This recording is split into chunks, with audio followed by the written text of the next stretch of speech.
last broadcast from nowhere. The world forgot about the chimerical workshop sometime around the fall of 1987. It was a slow, quiet forgetting, the kind that happens not with a bang, but with a sigh. The final theatrical short, a cheerful, nonsensical romp featuring a rabbit in a waistcoat and a melancholic bear, had a limited run. The last cell was painted, the last film canister shipped off to a distributor who probably never opened it. The small, ivy-choked studio in a then sleepy corner of Burbank was shuttered, its doors locked, its windows gradually occluded by grime and the passage of seasons. The owner, a reclusive animator and visionary named Alistair Gable, simply vanished from public life. The industry moved on. The world spun faster. The bright, hand-painted dreams of the chimerical workshop were buried under the avalanche of a new, sleeker, more cynical age. For a certain generation, however, the memory of Gable's creations remained, a persistent, flickering afterimage on the retina of their childhood. The Sylvan Hollow Gang was the show. It aired for only 2 seasons in the mid-60s, a late afternoon burst of strange beauty on the UHF dial. It wasn't like other cartoons. The colors were softer, watercolor backgrounds bleeding into one another like a dream. The lines were less rigid, the characters moving with a gentle, almost hesitant fluidity. There was Pip, the rabbit, eternally optimistic, his pocket watch always ticking, but never telling the correct time. There was Barnaby, the bear, whose philosophical sighs could rustle the leaves of the animated trees. There was Wisteria, a fox with a preternatural knowledge of secret paths, and Fig, a tiny, mute sprite who communicated through the light he could gather in his hands. The stories were meandering, gentle things. An episode could be about finding the perfect ingredient for a melancholy song, or mending a crack in the sky, or simply waiting for a train that may or may not arrive. There was no villain, no grand conflict. The only antagonist was a subtle, pervasive loneliness, which the gang would always manage to dispel by the final, reassuring title card. All's well in Sylvan Hollow. Then it was gone. The reruns stopped. The film reels many believed were lost or decayed or sat in a vault somewhere, slowly turning to vinegar. Sylvan Hollow became a ghost in the cultural machine, a half-remembered lullaby. For the children who had loved it, now grown into adults with mortgages and receding hairlines, it was a precious, fragile relic. They traded grainy, third-generation VHS recordings at conventions. They ran obscure, GeoCities-era fan sites with scanned, pixelated model sheets.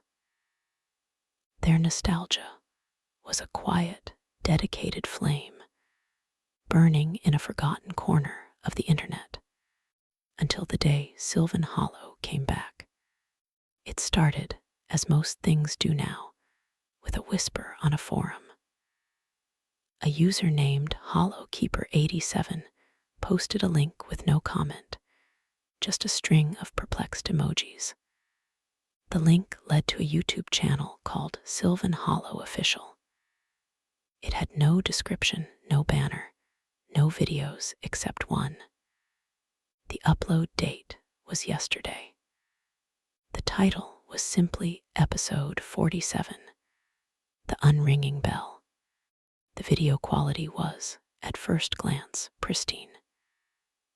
familiar watercolor backgrounds, the soft cell animation, the gentle, slightly off-kilter soundtrack played on a celesta, and a solitary clarinet. It was Pip and Barnaby, sitting by the creek, their designs exactly as remembered. The fan communities erupted. This was a lost episode, a miracle. But as the 3-minute mark passed, the murmurs of unease began. The animation, upon closer inspection, was wrong. It was too fluid, mimicking the old style with an uncanny digital perfection that somehow felt colder. The characters' eyes, once warm and expressive, now held a flat, glassy depth. And the story, there was no gentle meandering. Pip was frantically trying to find a bell that wouldn't ring. He dug in the earth with his bare paws, his movements becoming increasingly frantic. Barnaby watched from a distance. His usual melancholy curdled into something like terror.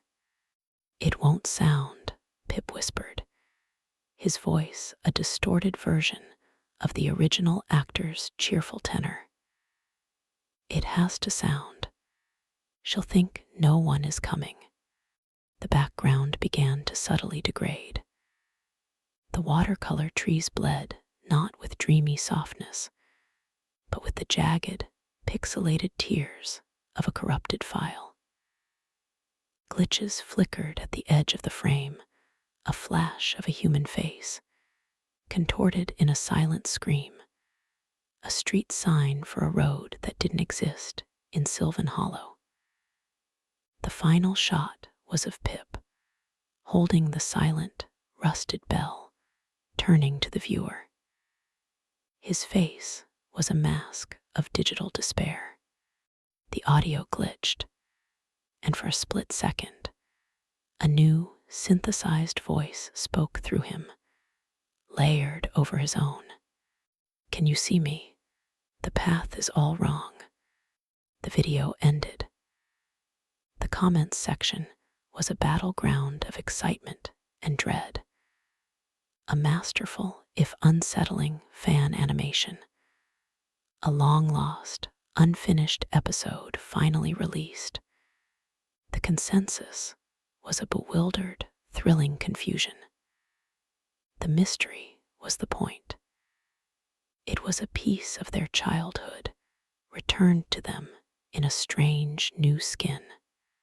Leo Bouchard was 38, a systems archivist for a tech firm that didn't value archiving, and his most treasured possession was a framed, original production cell of Pip and Barnaby he'd bought on eBay for a small fortune. When the link to the unringing bell appeared in the Sylvan Hollow historian's Discord server, he felt a jolt that was equal parts joy and profound unease. He was a man who dealt in data, in the clean, logical flow of ones and zeros. This video was not clean. It was haunted. He spent the night analyzing it. The metadata was a ghost town. The audio spectrum revealed hidden layers that distorted synthetic voice, and beneath the music, a low-frequency hum that made his teeth ache. He isolated the flash of the human face. Running it through a facial recognition database he wasn't supposed to have access to, he got a hit. A woman, Sarah Evans, a 22-year-old art student from Portland, reported missing 4 days ago. Her case was already cold. A single line in a sprawling national database of the lost. Leo's blood ran cold. This wasn't nostalgia. This was something else. He tried to contact the other major figures in the fandom. Most were ecstatic, lost in the puzzle of the new lore. "It's ARG, man," an alternate reality game. So cool, was the common response. Only one person listened. Her name was Maya Rios, a graphic designer from Chicago who ran the most comprehensive Sylvan Hollow fan site, a digital museum of everything Gable. When Leo sent her his findings, her reply was immediate and grim. "It's not the first one, Leo." She sent him 2 more links from the same channel, uploaded weeks apart, which the wider fandom had, as yet, failed to notice. The first was episode 48, The Path of Lost Thread. It showed Wisteria the fox following a trail of red yarn through the woods. The yarn, in the original show, always led to a friendly, warm place. Here, it led to a dark, glitching cave mouth that pulsed like a raw wound. The animation stuttered and skipped. Wisteria's dialogue was a loop. "The pattern is broken. I have to fix the pattern." In the final frames, as she entered the cave, the screen filled with a glitch pattern that, when stabilized, resolved into the logo of a defunct textile factory in rural Pennsylvania. Maya had dug deeper. A man named Carl Jepson, a night watchman at that very factory, had vanished without a trace the day before the video was uploaded. His car was found in the parking lot, keys in the ignition, a half-finished knitting project on the passenger seat. The second video was episode 49, The Still Pond. It featured Fig, the mute sprite, staring into a pond that showed no reflection. He reached in, and the water solidified, trapping his arm. The glitches here were more aggressive, tearing at the very fabric of the animation. A human scream was sampled and twisted into the soundtrack. The pond's surface, in a final, horrifying glitch, reflected not Sylvan Hollow, but the interior of a cheap motel room. On the nightstand was a prescription bottle with a name clearly visible: David Chen. David Chen, a retired bus driver from Phoenix, had been reported missing by his daughter after he failed to pick up his grandson. He was last seen at the Sunbeam Motel. His case was still open, but going nowhere. Leo and Maya met on an encrypted video call, their faces pale in the blue light of their monitors. They shared a silence that was heavier than any words. "It's a map," Leo finally said, his voice hoarse. "It's not a story. It's a broadcast of a crime in progress, or a prediction, or a confession," Maya whispered. She pulled up a scanned, yellowed article on her screen. It was from a small LA newspaper, dated 1987. The headline read, "Chimerical Workshop Founder Sought for Questioning." The article was brief, vague. Alistair Gable was wanted for questioning in relation to the disappearance of his lead animator, a brilliant but troubled young woman named Alina Vance. The police had found her apartment empty. On her drawing table was a half-finished cell of Pip the rabbit, his face smudged and redrawn, his expression one of terror. Gable was never found. The case, like his studio, was closed and forgotten. "He's using them," Maya said, her knuckles white as she gripped her desk. "He's using the gang to show us what he's doing, or what's happening to them." Leo asked, the question hanging in the digital space between them. And how? This animation, it's impossible. The processing power alone, it's like it's being generated from another dimension. The answer, or the next piece of the puzzle, arrived 3 days later.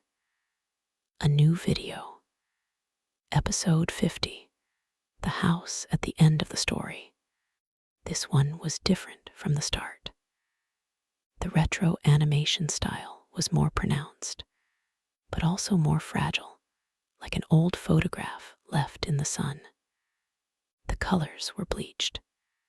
Pip and Barnaby were standing at the edge of the Sylvan Hollow wood, staring at a house they had never seen before. It was a perfect, suburban 2-story home, rendered in the same soft watercolors, but it stood out like a cancerous growth. Its lines too straight, its presence an absolute violation of the show's pastoral logic. "We shouldn't go in," Barnaby said, his voice a low, staticky rumble. "Stories don't belong in houses. Houses are for the end of stories." "But the door is open," Pip replied, his cheerfulness now a brittle, manic thing. Maybe someone inside is lost.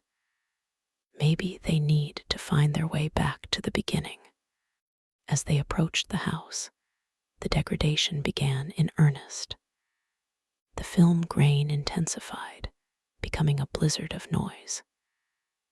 The audio dropped in and out, replaced by snippets of emergency radio broadcasts, a child crying, the relentless ticking of a Geiger counter.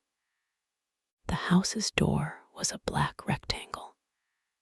As Pip reached for the knob, the screen glitched violently, and for 3 full seconds, the cartoon was replaced by a stark, real-time video feed.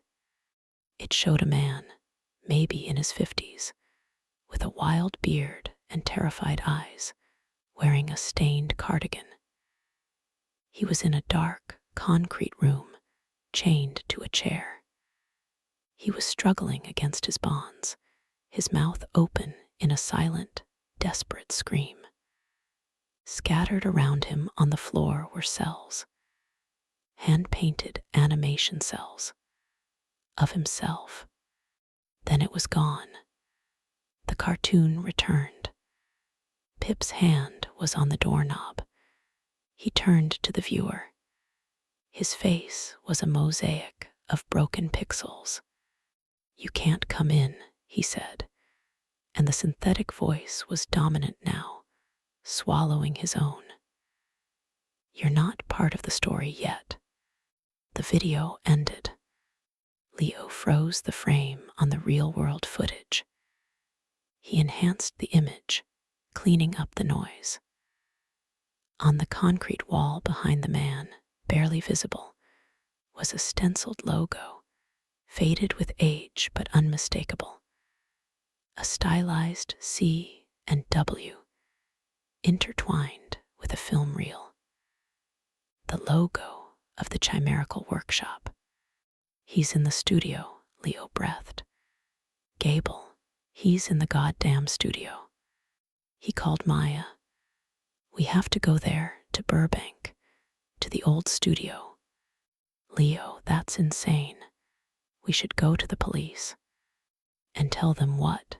he snapped, a hysterical laugh bubbling in his throat. "That a cartoon rabbit is telling us about kidnappings. They'll think we're crazy. We have to see for ourselves. We have to find the source of the broadcast." Maya was silent for a long time. He could hear the faint hum of her computer, the rapid tap of her fingers on a keyboard. "The property records," she said slowly. "They're a mess. The land was bought by a shell corporation 5 years ago. Nostalgia Drift LLC. No other information." "A front," Leo said, It has to be. He was already packing a bag. His rational mind, the archivist, was screaming at him that this was a path with no good ending. But the child in him, the one who had found solace in the gentle world of Sylvan Hollow, felt a responsibility. He had to close the book. He had to make the broadcast stop. "I'm going," he said. "Are you in?" He heard her take a deep, shuddering breath. "I'll book a flight." Old chimerical workshop studio was not what Leo had pictured. He'd imagined a quaint, maybe even charming little building, something out of the cartoons it produced. The reality was a squat, industrial relic tucked away on a dead-end street that had been largely bypassed by the city's growth. It was a concrete box, its windows boarded over with thick, weather-stained plywood. The chain-link fence surrounding it was crowned with rusting concertina wire, and a heavy, new-looking padlock secured the gate. The air was thick, with the smell of dry rot and neglect.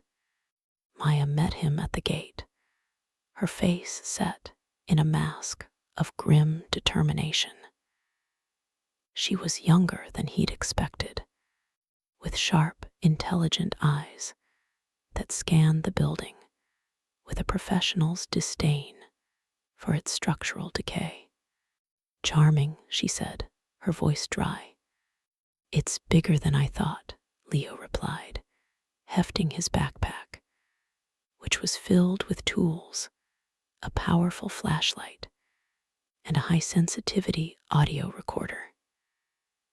He'd also brought a handheld spectrum analyzer, a relic from his old job that could detect electromagnetic fields and wireless signals.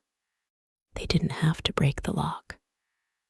Maya, with a quiet efficiency that impressed him, produced a set of lockpicks from her pocket and had the padlock open in under 30 seconds. She saw his look and shrugged. "I design websites for a living. You pick up weird hobbies." The gate swung open with a groan of protesting metal.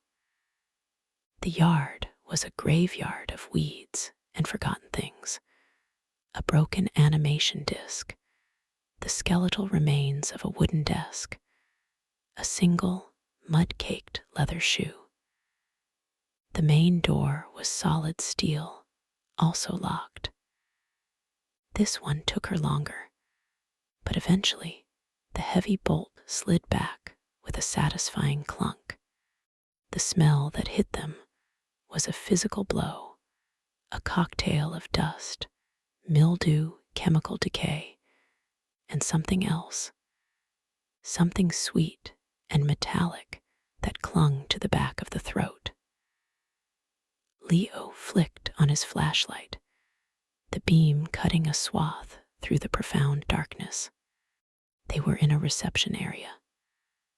A thick layer of dust coated everything, lying like a shroud over a receptionist's desk, a few rotting chairs, and a water cooler filled with black, stagnant water. But it was the walls that made them stop. They were covered, floor to ceiling, in animation cells. Not the cheerful, finished products from the show, but storyboards and concept art.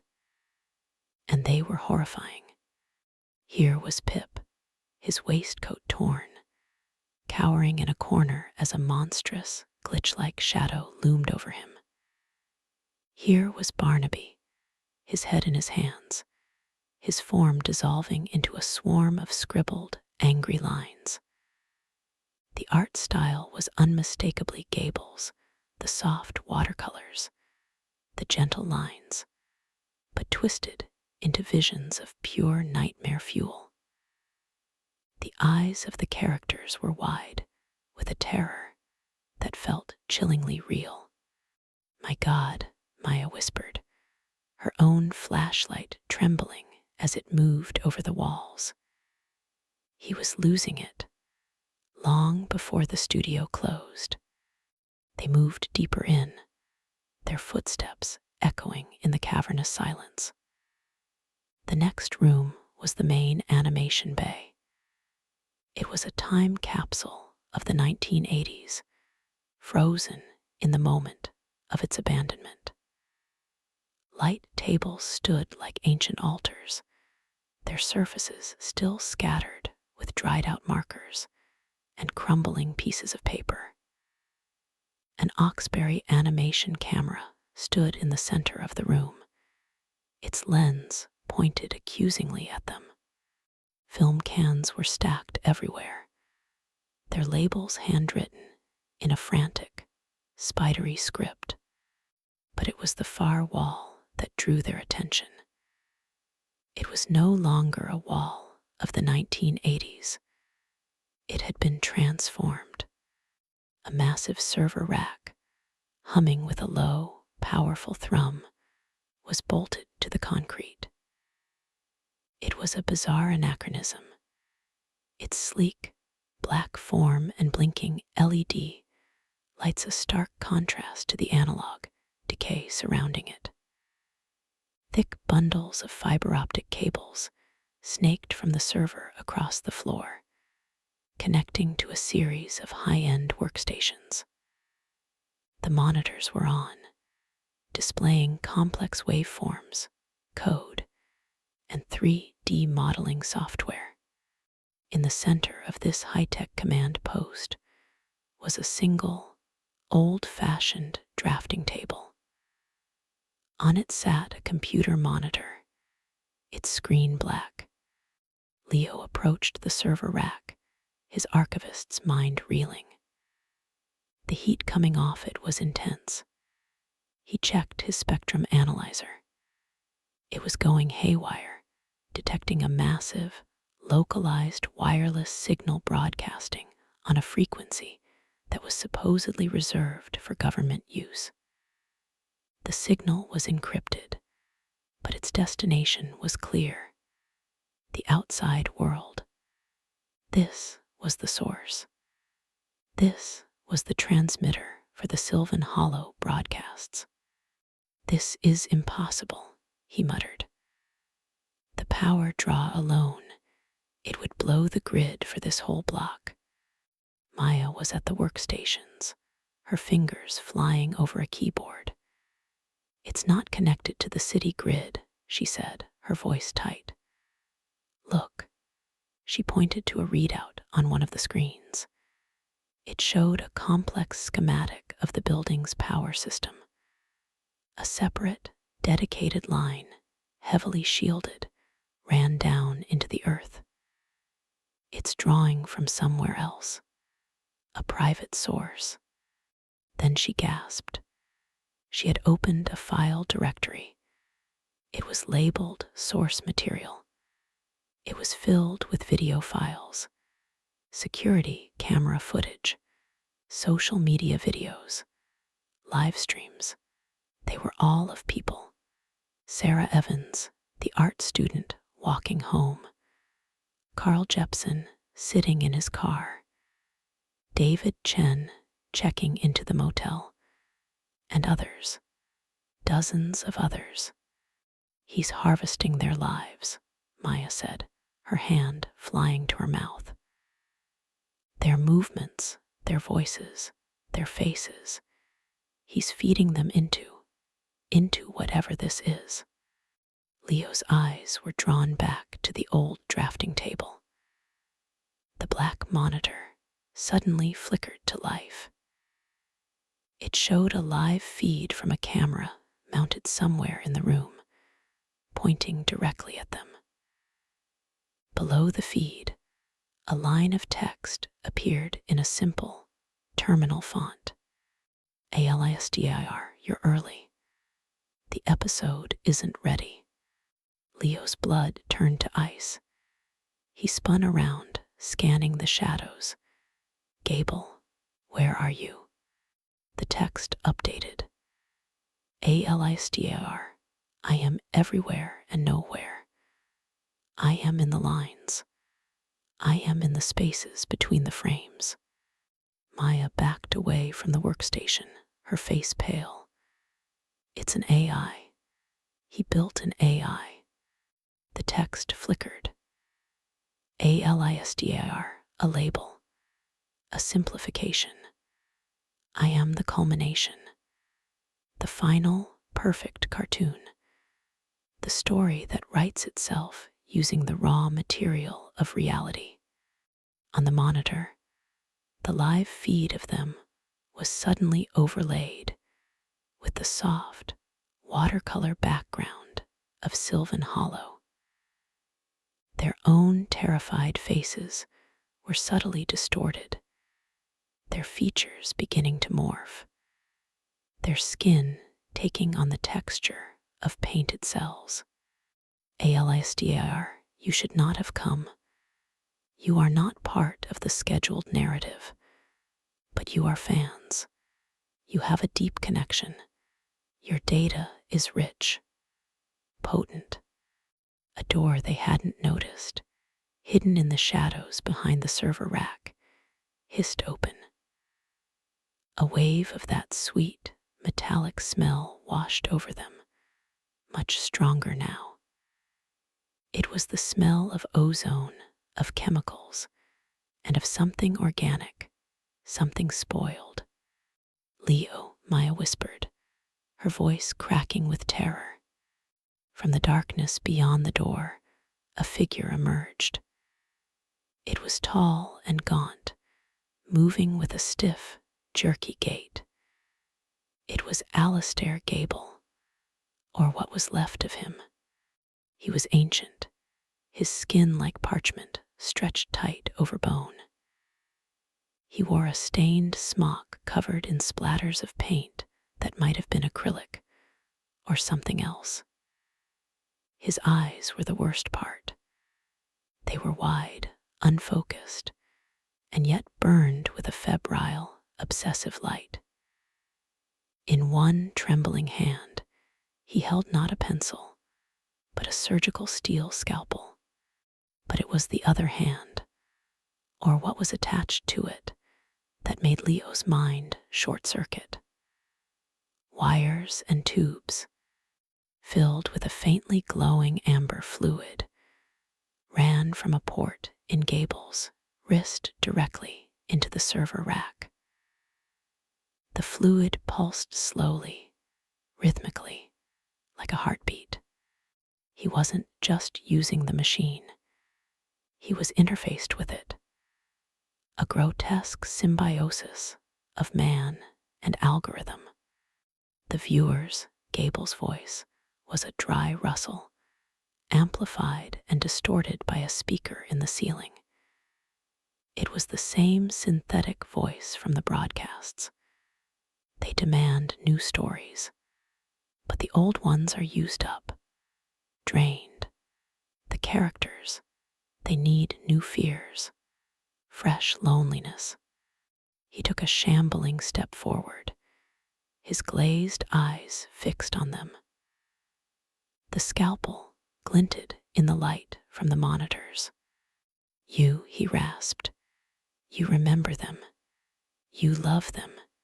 That love, it's a powerful pigment, the most vibrant color of all. Maya screamed and grabbed a heavy film canister, hurling it at the server rack. It struck with a loud clang, and the LEDs flickered. Gable let out a shriek that was part static, part rage. The entire studio seemed to groan in response. The lights above them stuttered, and in the chaotic strobe effect, the nightmare fully unfolded. The animation cells on the walls seemed to move. Pip's terrified eyes tracked them. Barnaby's dissolving form reached out with a scribbled hand. The glitch shadows in the art detached from the walls and swarmed across the floor like living static. Leo didn't think. He grabbed Maya's arm and ran, dragging her back towards the reception area. Gable's shrieking followed them, blending with the rising whine of the overloaded server. They burst out into the blinding California sun, slamming the steel door behind them. Leo fumbled with the chain-link gate, his hands shaking so badly he could barely function. They didn't stop running until they were 3 blocks away, collapsing against the side of a convenience store, gasping for air. They were safe. They were out. But as Leo looked down at his hands, he saw it. A tiny, almost imperceptible flicker at the edge of his vision. A faint, digital shimmer, like a bad green screen effect, outlining his fingers. He blinked, and it was gone. He looked at Maya. Her face was pale, streaked with tears and dust. But for a single, heart-stopping moment, he thought he saw the gentle, watercolor texture of a Sylvan Hollow tree superimposed over her cheekbone. A trick of the light. It had to be.